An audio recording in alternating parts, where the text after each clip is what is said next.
Hi everyone, my name is Donna Johnston and I'm a licensed clinical social worker and the owner and manager of Indigo Wisdom Professional Counseling. Domestic violence is a serious issue that impacts many people. So what is domestic violence? According to the National Coalition Against Domestic Violence is a pattern of behavior that is used to gain and maintain control over another individual. The abuse can be in many forms, including physical, emotional, financial, psychological, and sexual. Some examples of physical abuse may be hitting, kicking, grabbing, shoving, punching, slapping, or pinching. Some examples of emotional abuse are name-calling, belittling, insults, put-downs, or using guilt or shame against the victim. Some examples of financial abuse include the abuser has full access over money and all assets. Some forms of psychological abuse may include criticism, gaslighting, and accusing the victim of being crazy or mentally ill. Some examples of sexual abuse include rape, unwanted sex acts, videoing a partner without their permission, or videoing a partner during a sex act and threatening to expose them. Domestic violence affects many people. Most likely you know someone who's been a victim of domestic violence.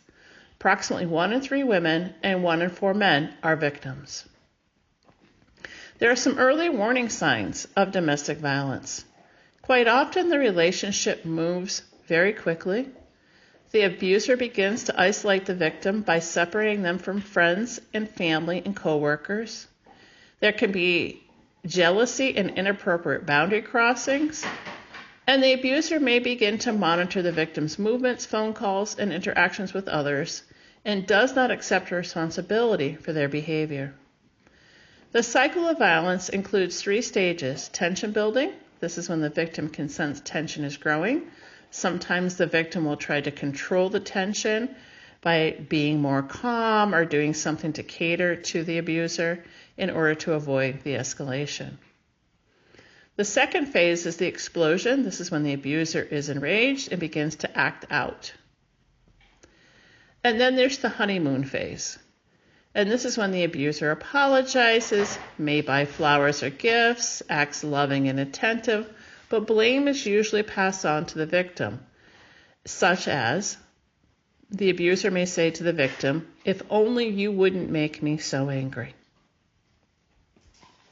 At the center of the cycle of violence is denial. This is what keeps victims trapped in domestic violence relationships. They hold on to hope that the abuser will change, that it won't happen again. Domestic violence affects children. At least 3 to 10 million children witness domestic violence in their homes.